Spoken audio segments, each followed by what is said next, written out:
onye ha ga-eji wee bịa kpa ike a wee sị ya na ọ ga-aba ghọọ nnụnụ. Ihe ọ ga-eme bụ ọ zutere Fada Mbaka ya pịa ya n'obi, ya tụọ ya ọnụ n'obi.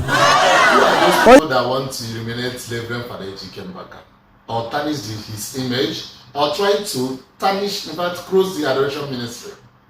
Gather here, let me tell you what God can do. In this video today, Mbaka said a lot. How they want to kill him. Oh, I don't care. But watch this video to end. Please, don't forget to give this video a thumb up, okay? I'm giving you update back to back. However it happened, I must have to display it here on my television so that you will be able to watch it and also say your opinion on comment section. Please, if you never subscribe on my YouTube channel, please, I want to get to 2K, 2,500. Please subscribe and put on notification and share this video to other people to watch as well, so that any moment I post video, other people also need to watch it. Mbaka, God has vindicated. God has already been with you. I have to say that. Mbaka said that they are targeting to kill him. And the evidence is what I'm going to display on this television. How he said it, however the way he put it, you'll get to know about it on this video. Please, watch this video to end. Give it a thumb up, like this video. This will help YouTube to recommend it to other people to watch. Please, watch it and remain blessed as you subscribe and put on notification. Thank you so much. I came by 2 a.m. of Friday. Come manili, amarom no na mmoko ọ na-eme. Ndị nwane agba izu ihe a ga-eme adoration. Oge ha na-agba izu a, onye n'igwe si m jebe je n'egerebe ha na-eme meeting a. Onye ha ga-eji wee bịa kpa ike a wee sị ya na ọ ga-aba ghọọ nnụnụ. Ihe ọ ga-eme bụ ọ zutere Fada Mbaka ya pịa ya n'obi, ya tụọ ya ọnụ n'obi. Onye nke ọzọ si ihe ga-azọ Mbaka abụ sọsọ ma ọ bụ na nnụnụ a tụtara ya ọnụ n'obi. Aka m na-enye m ụdị mkpa mmadụ wee banye ghọọ nnụnụ. Ihe a na-ekpọ morphed into a bird like an owl. Dịka ikwikwii. Dị mkpa ha otu a onye a tụrụ ogo topu mana ọ dazi banyezie hazie ka nwe ikwikwii. Tupu m na-amanye m ga na-achọ ka m ga-etete ntị, mmụọ nsọ Chineke sị m get ready.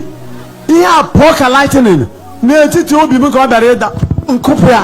Amara m aka ji pịa ya n'isi ya daa mewe otu a. Nti Holy Ghost fire. Ụmụ adoration amara ebe ha si bazimara na-eti fire ka a na-eti fire nnụnụ awụrụ ọkụ. Testimony and the bed caught fire. Nnụnụ wụrụ ọkụ. This is a vision of early morning. Amen. The bed caught fire.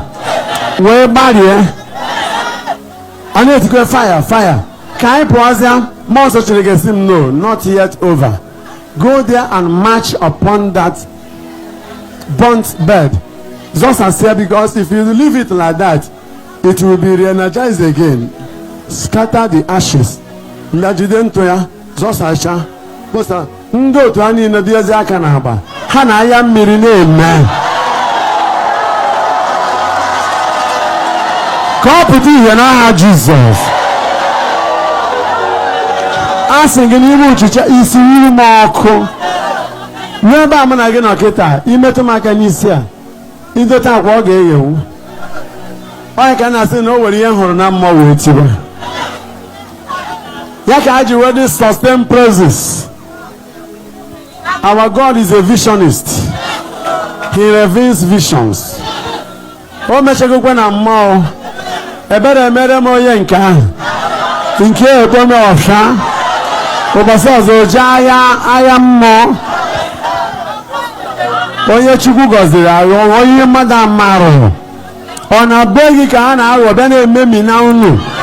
All the totemic satanic objects be burnt now in the Holy Ghost. The Holy Ghost. The Holy Ghost. Dị mkpa ahụ otu a, onye atụrụ topu dị mkpa ikorobịa o toro nnukwu afụchara m iru ya na-ekiri obenata ghọzịa nnụnụ. ka bomb ya dapụ mewe otu a echedị m na ọ ka na-abịa mara m na ya na ihe emewenụ ajọ mmụọ niile ma nke butere ụbịam ma nke na-ebute nyanya ma nke na-ebute ọnwụ ike ma nke na-ebute mkpasa nke na-ebute adị ike ekpere nke na-ebute adịghị asọ ụdị ọbụla ajọ mmụọ si abịa ọgụ nke na-ebegide Adoration Ministry nke na-achọrọ anyị ka o gbuo nwa ọbara ọkụ iri ha Holy Ghost, Holy Ghost, Holy Ghost, Holy Ghost, Holy Ghost, Holy Ghost, Holy Ghost, Holy Ghost, Holy Ghost, Holy Ghost, Holy Ghost, Holy Ghost, Holy Ghost, Holy Ghost.